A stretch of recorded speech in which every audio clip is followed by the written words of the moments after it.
Hello everybody, today I'm going to dissect a stand-up comedy masterpiece performed by Eddie Murphy from his 1983 special Delirious. We are going to look at the ice cream bit. I'm going to break down the basics of comedy and the not so basics of comedy, and we're going to find out just how this piece became one of the most memorable pieces in stand-up comedy history. I'm going to do a split screen and we're going to stop the footage and I'm going to interrupt with all of the techniques and ideas I have on this piece of comedy. If you want to check out the piece of comedy uninterrupted, I'm going to leave it in the description box, so just jump in and check it out. Also, if you're impressed and like the analysis I do on this channel and on this video, and you would like me to do the same for your footage and help you out, maybe you're performing really well in areas you aren't even aware of, I can help your set out. All you have to do is drop into the description box, find the email and give me a shout. I'd love to hear from you. Okay, with that being said, let's jump into today's video. The ice cream man is coming! The ice cream man is coming! Ma!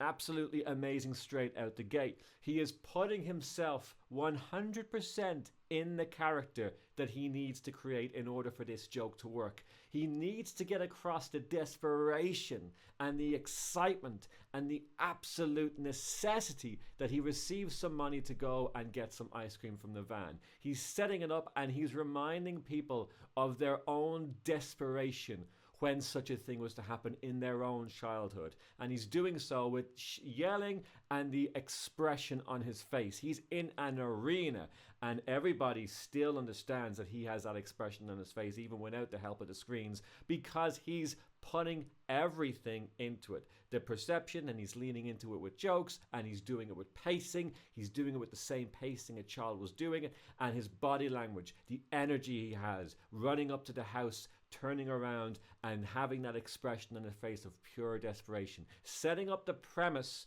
so that now he can stay there for as long as he wants to, which is what he does. Let's continue on. Then your mother come to the window and be throwing change. She's saying, "Get your father toasted almond bar, and get your brother icy, and get yourself vanilla cone, and bring back my change." And you catch all that shit and run down the street, top speed, chasing the ice cream truck going, "Ice cream!" Ice cream man always drove extra block though. And I know he's seen us and shit, but I think he just be in the car with his friends saying, "Watch me make how fast I make these motherfuckers run." Wow, absolutely incredible. Look at how he's able to set up the premise, right? So the ice cream van is coming. He sets up that premise lovely. He sets up the premise of the exaggeration and being a kid again and showing that expression on your face. Where else can we go with this one picture, right? So he gets the money, he receives the money in his own order, and he gets excited and he shoots off after the ice cream van, top speed. Notice how Eddie, after saying the word top speed, there's a tiny gap. That's all you need. You don't need to have these exaggerated pauses. Top speed. And then he changes the perception of the joke. He comes at it from another point of view now. Now he's coming at it from the area of catching up to the ice cream van, because that's a challenge that you got to do. And there's all these kids running after the ice cream van, and then he goes, "I know he's seen us, so of course he's seen you." We all have that memory. We all have the memory of the ice cream van. Maybe not kids growing up today, but we all have the memory of running after the ice cream van and thinking like, "We're here, dickhead. Just slow the ice cream van down. Let's go." And then of course he parks a mile up the road. But then instead of just saying that and that being a joke, Eddie's got another tag. Just look at how many punchline Eddie has so far. He has the expression. He has, first of all, the excitement of seeing the ice cream van and shouting out really loud, running up to his mum's house, screaming up the window, turning around with the expression on his face. They're all punchlines on top of punchlines. And now he's got the task of getting to the ice cream van with all the other kids running after it, top speed, right? Top speed. And then the gap after top speed, and then he puts the scenario in the ice cream van. thinking he's seen us, but then he puts it on the guy in the van going, yeah, check out how long, as if there's another guy in the van all of a sudden. So if you're going to put yourself in another situation to get a laugh out of that person's perspective, what do you need to do? He needed to create another person in the van so that the driver could say it to someone, hey, check out how fast I need to make these guys run. And then absolutely brilliant. So he's incorporating another angle, another character into the story. He's painting an entire world out of just the ice cream van turning up. Look at how much he's staying in the moment. Let's check out more. You be behind him doing 50 going, ice cream! He stopped, you be all went out of wind, said, ice cream man, can I have this? I want this over here, and a toast on by my father, and give me this ice over here, and vanilla cone. Thank you, ice cream man. Thank you, ice cream man. Thank you. And you get your ice cream. I get my ice cream. I remember I would get my ice cream, and I didn't eat it. I sang for a little while, you know. You know how kids are, every going. I have some ice cream. I have some ice cream. I have some ice cream. And I'm gonna eat it all. I'm gonna eat it all. Boom. All right.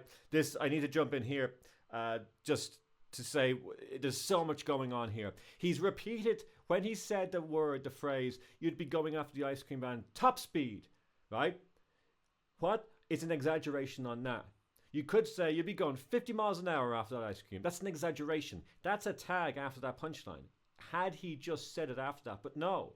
He says top speed, and then he puts himself into the van. And he becomes that character for a while, says something like, hey, watch how fast I make these motherfuckers run, right? And then he goes back and he says, you'd be going 50 miles an hour. So he's after putting in an entire different perception, an entire different wing of the same joke between a punchline and a callback. That's fucking genius. That's what we need to be doing. Like if we have a punchline and a callback and we can think, oh wow, instead of having a premise that I can add on to this story, how about I just squeeze it between there? Because talk about a focused audience. You've just done a punchline. You've just done a moment where they laugh and you've had a gap. And then you bring in a whole other thing that's a whole punchline in itself. You very quickly go to the van. They're already on board with the premise. You don't need to explain anything else. You get the laugh, and you're back to the tag after this. Talk about a transition. You're taking them over here to make them laugh harder, even though they're already laughing here. You bring them back to the same topic, reminding them where you were, and you come in with the tag. That is just a sandwich of information, and you're going to laugh at every single angle, and then you go back in. So you do a little transition and you're back in, and then you can continue on with the story. And then what does he do? He brings up the joy out of getting. It could be anything you get as a child. Whenever your want is given into, when you receive what it is, you are happier to have won and to have the thing than the thing might give you itself. You got the thing. Oh wow, I have it. And then the thing, you eat the ice cream and it's gone. But to have it is, especially as we get later on, other people don't have it, which is, as a kid, that's a great thing. Fucking as an adult, that's a great thing. So he gets the ice cream, and I don't even eat it. I just sing for a bit, right? And he starts off small. He starts off slow, right? And you can see I just sing for a bit. And he lets that sit out there for a while. The audience laugh at the absurdity of it, right? So now we're bringing in an absurd angle and an excited kid angle and an adult, if we can call it a 22-year-old, I think, an adult on stage displaying the emotions and affections and the happiness of a kid with an ice cream. He starts, I got some ice cream. He's holding it up. And so we're beginning to understand. He's making us understand that the microphone is the ice cream. And you might think that that's not very important at the beginning of this dance when he does it, but that's crucial to this entire bit being legendary, because later on he's going to, when we're all on board with the idea that he painted that the ice cream is the microphone, it's crucial that the moments that are about to come, it's just so beautiful, and we have to understand that first. Now, it's very easy to do that, but it could have been an imaginary one, but no, it needed to be the microphone was the ice cream in order for him to get away with all of the bits that are about to come that we're going to check out right now. The ice cream be running all down your arm and shit. Ice ice cream. I'm going to eat my ice cream, ice cream, ice cream. You know, always be one kid on the side didn't get no ice cream, and kids don't care. They go, you don't have no ice cream. You didn't get none. You didn't get none. You didn't get none. You didn't get none. 'Cause you are on the welfare and can't afford it. You can't afford it. You can't afford it. Other kids join in. You can't afford it. You can't afford it. And his father is an alcoholic. You want some ice cream? You want to eat some of my ice cream, but want a lick? Psych! You want some ice cream? You want some? Boom. Oh, wow. It doesn't get any better. So okay, that whole joke that we just watched there, it's the same punchline, right? But he's got the initial joke. He started off small in the singing, right? I got some ice cream. And then he brought in the dancing, right? And then he turned his back to the audience and he started shaking his ass, and that got an extra a scream. He's adding an extra layer onto it, and then he's exaggerating again, and just when he's at the end of that, he brings in other characters to join in with the happiness of the dance back in the day. He says, "Oh, other kids be joining in." And then he just goes again, because you bring in, you exaggerate it, you heighten it. You're on your own dancing with how happy you got the ice cream. And when that's going enough, and that's been enough of that, he can just go, oh, and then it gets good to you. Then you bring in all the other kids. They all start joining in. You got some, and you can go. There's loads to be said about that. Eddie chooses to just stay with the idea of the dance, where there's loads of them doing it then. And then where does he go when it's getting all there? There's always one kid that didn't get the ice cream. And so there's an exaggeration now. It's the same punchline, but from a different point of view again. It was on his own. It was with all of the other kids, right? And now it's with all the other kids doing it to one kid that didn't get the ice cream. And that's hilarious in itself. But then when the moment is right and he has a long period of time after that joke, that punchline being dragged out, where can you take it next? He says, on the welfare line, because you're on the welfare, and that's an extra layer of something that we should be laughing at, but it's how mean kids can be, and he's highlighting that. And then he just continues on again. He can get the same amount of time after it again, because again, it's from a slightly different perspective. We're exaggerating. We're pushing in now the meanness and the grimness of this hilarious bit. One person's triumph over another person's sadness. And then he goes later on, there's another punchline coming, another moment to regroup and see it from a different place. And your dad's an alcoholic. And then they're dancing again, pushing in that meanness even more. And then there's that last kick, just when it can't get more exaggerated and funny enough. And he's gone to the very end of what he can do with this long, same punchline. He offers the kids some, and in the same beat, it's a rhythmic joke. You want some? No, psych. It's a rhythmic joke that kids do.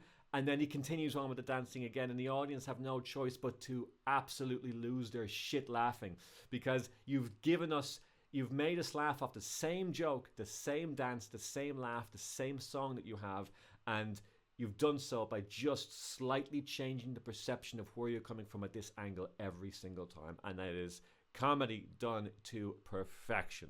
My God, are we looking at the GOAT in action? It's possible we might be. Ice cream. I'm going to eat all of my ice cream. You cannot have some. You can't.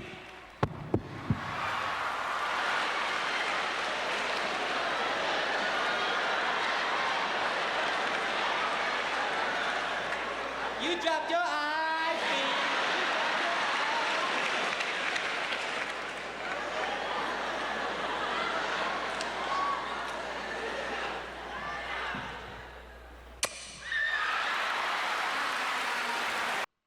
Wow. I mean, talk about legendary. Right, so again, it's the same joke. He's just getting more out of it. So, like, how many angles has he got, and has he made the audience lose their shit over this one premise? Because it's in our memory. It doesn't even matter if it's not the ice cream you have a memory about. everyone has a memory that is very close to this. And then it's the fact that kids don't. He's bringing in slowly the hygiene and the fact that kids will eat chocolate up off the ground. And I'm laughing already at where he goes with this. But let's just break it down what we've seen first, and let's not let me get ahead of myself. So he's still dancing, right? And he's being mean to this kid. Everyone else is joining in and being mean to this kid. He's still dancing. He's still celebrating, and he drops the ice cream. That's what I was saying about the importance of turning the ice cream into something that he has on stage, because he knew that moment was coming up. And he knew, when I drop this ice cream, that's going to be a big moment, and I can bring in another angle on the same joke. I can bring in sadness, right? Because we haven't really seen sadness. We've just seen kids being energetic and highlighted and happy, and someone else is sad, but they get what they want, so who gives a shit about that person? But now we can see the person who instigated this whole thing, through Eddie, dropping that. And so it's the first time he's delighted to have this, and he's putting all the happiness and all the focus on this, so when it finally drops and it hits that ground and boom, everybody in the room knows exactly what happens, and it's nothing but hilarious. And then he can just be that, his whole energy can go deadpan like that. He can be the depressed child, and the more he just stands there looking at it, completely defeated, the audience are just going to be in hysterics. And then right when the moment is correct, right when he allows the audience to laugh, that's a pregnant pause. That's an extended, exaggerated pause right there. Right when the moment is right, he can jump out of the character and finally go into the character of the boy that was picked on for not having any ice cream, and he can be him. You dropped your ice cream, gets a laugh out of the same song, the same happiness. He's bringing back what people already recognize, what they're already enjoying the comedy through. He's bringing it back from a different perception again. How many perceptions have we got from the same fucking joke? It's incredible. And then what does he do again? Right when that moment is right, you got your ice cream. He goes back to the boy who dropped it, back to this sadness. That all comes back. You're still laughing. Now there's a different perspective after being brought into it again. He slowly picks up his ice cream, and the audience are beginning to know where this is going to go. Wipes it, kisses it up in the air again, and it's celebrating again. Absolutely incredible.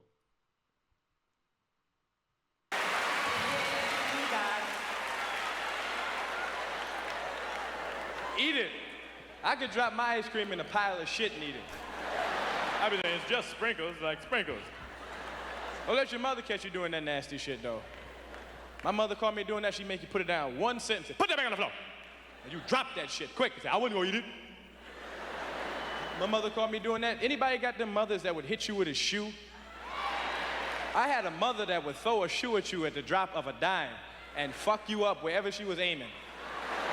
It was bad with her shoe. She would like carry that shit like a gun. By the time I was like 10, my mother was like Clint Eastwood with a shoe. And you fuck up, my mother walk in the room was like.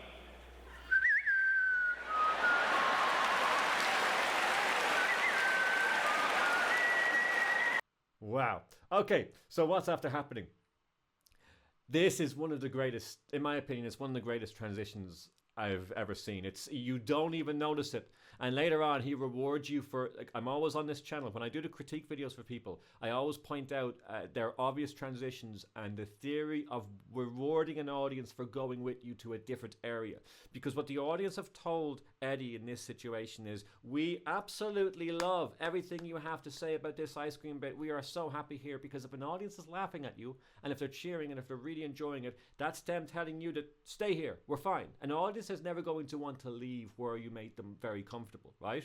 But as comedians, it's our job to get you a little bit more. We want to be able to get them into different rooms in this tour that we're bringing them on. So he's got that absolutely fantastic joke that he can drop his ice cream and shit and still pick it up and eat it and just scrape it off, right? So then he's using that, right? He's using that picture that he paints, right, as a little transition out of getting into hygiene and what kids get up to and stuff. And then he brings in, don't ever let your mother catch you doing that, right? And it's almost like, just don't ever, he's still there. It's all we're thinking about is the ice cream bit. Don't ever let your mother catch you doing that. Do you ever one of those mothers who gets angry and he just brings it in naturally by asking one of these passing questions? It's a very passing statement. And then he goes in and he's slowly introducing a new premise, right? About his mom getting angry at the idea of him doing something bold. And then it's like, hey, just throws a shoe and he puts it in nicely. It's not a big moment, he's just mentioning it, right? And because we've all been so entertained and we're laughing so hard, we're kind of in need of a break. We're in need of just catching our thoughts for a quick moment. And then just when the moment is right, he's not hitting the ground running. He slowly paints another picture, and then he hits us, once the premise is very basic, he hits us with the idea of, she'd be walking into the house like Clint Eastwood, and then he does the whistle. And there's something about, it's something about these moments are what makes Eddie Murphy, his comedy, having needed to be performed in a large theatre. It's almost like listening to like big arena bands like Metallica or U2 or something, and it's like they make music that you can't imagine being played in a small venue.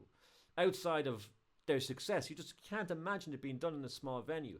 By having, now of course he has the production behind him too, but by putting in bigger picture comedy and by doing a thing like an absurd connection, right? So that's what I'm always about on this channel. It's a time and time again technique, an absurd connection, but by putting in that whistle, the iconic whistle of the Westerners, the movie, and then all the movies, and then that iconic music coming in and walking in like Clint Eastwood, his mom, when you've done something wrong. So he's connecting one thing to another, and it's not even, the thing he's connecting it to has not been mentioned yet. It doesn't matter how far afield it is. He's connecting the badass of Clint Eastwood and that vibe that the music creates when you know you fucked up, and he's putting it into the character of his mom when you've done something wrong.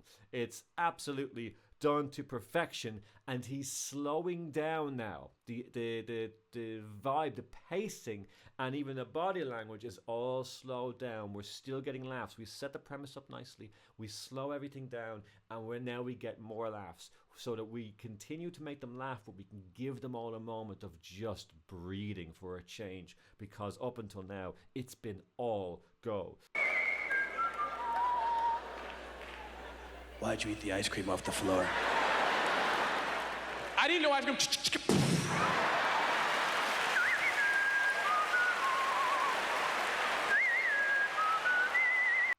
Wow. I mean, it almost feels like a little bit of a callback, right? Because we've finished the ice cream bit. It feels like we've finished with the ice cream bit, and we're subtly transitioning into the idea of when your mom gets angry, right? Which is a comedy concept, a topic that is covered a lot of the time. It's a very funny topic to cover, the times when your mom was angry and bet the shit out of you for whatever it was. Okay, great. So, but he's putting it on his mom, as we've discussed, with the vibe and the music. But then it's, why, geez, the ice cream off the floor. So he's in character. He's saying, it's kind of as if like he's doing a kind of a Clint Eastwood bit, but he's putting the attitude in his mom, and the topic he says, it's kind of treat. So we got an absurd connection, but then the topic that the character says is a callback. It's bringing back that joke. It's reminding us all of why she was annoyed in the first place. There's kind of three angles to that joke going on. You got one connection from the Westerners' badass Clint Eastwood character to how badass his mom gets when you do something wrong. And then the thing that you did was wrong was pick the ice cream up off the floor, which was what everybody enjoyed. It was the climax to one of the best bits of comedy they've ever heard, by the triumph of picking the ice cream up off the floor and realizing, hey, I don't give a shit, I'm going to eat it anyway. Absolutely brilliant. Comedy on top of comedy, layered with more fucking comedy. Bad. Accurate. You be in a supermarket and shit and be grabbing cereal off the counter going, Ma, can we get this? She'll say, I guess not. And can be doing 3 different things. Be on the phone with my grandmother and be cooking with this hand, have the phone like this and be saying, yeah, Mama, hold on a second. Bad. Fuck you up. And God forbid my mother be dressed up and have them high heel Jimsons on, them pumps, because then she get boomerang action going on your ass.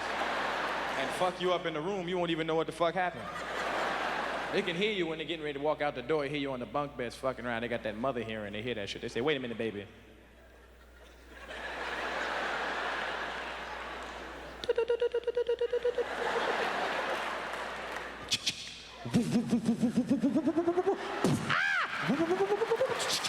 go. Wow. It doesn't get much better than that. All right, so he's finishing off the bit now. Let's say what he had, right, was, let's say he came up with the idea of when your mom is angry, and she was able to be on the phone and know something was going on in the other room and then get you with the slipper. What a fantastic joke. Like, what a fantastic finish to a bit about when your mom is angry and throws her shoe at you, right? That could be just a bit in itself. It could be a setup to, your mom ever get angry and she's good with that shoe, she throws that shoe at you, and he could say all the bits about just the shoe throwing and finish on that bit. But what he's done is he's linked it into the ice cream bit so beautiful. You can't have the ice cream bit without this. If I tried to make the video and stop right after he put the thing up in the air, fine, it's good, but you need to have this transition. You need to see the world it can create. Because it's so strong, it can make other bits so much stronger as well. And so he transitions beautifully into the mom being angry because you picked the ice cream up off the floor, and then he exaggerates again, saying just how accurate she. So first of all, it's a funny thing about being hit by the shoe, and then it's an exaggeration, and he can get the joke again because now the punchline is how accurate the shoe toss is, right? By hitting the item out of his hand in the supermarket when he wants it. Oh, I guess not. And then later on, it's another exaggeration. It's a third punchline. We're just exaggerating. It's one joke. It's one punchline. It's your mom throwing a shoe. And then it's an absurd exaggeration that your mom throwing a shoe straight off her foot, like whoosh, right off the foot, and hits you. And then it's how good she is at it so it can knock something out of your hand. And now we have something like a boomerang effect, because that's the most exaggerated form of this joke you can have. And that's all we're doing here. We're going more absurd, and we're digging our feet into the ground on this same punchline. And so she's got preoccupied, she's on the phone, and she knows some shit is going on in the background. She goes, hang on a sec. And then boom, and then it comes back and she goes, let's go. It's like, or not on the phone or whatever, I even forget the bit already. I'm getting too excited. There's too much caffeine. But okay, what an absolutely fantastic. I think it's one of the greatest bits of stand-up comedy history. It's a pleasure to break it down on this channel, and go check it out in the description box right now. Go watch it and just be in awe. And I hope you enjoyed this little video I've done here. I'm going to do many more like this where I break down classics in comedy, because this is becoming one of the greatest jobs in the world, sitting back and watching the GOAT perform. Okay, who do you want me to do this to in the next video? Let me know, or let me know any comedy question you have, and I will see all of you on the next video. All right, get out of here.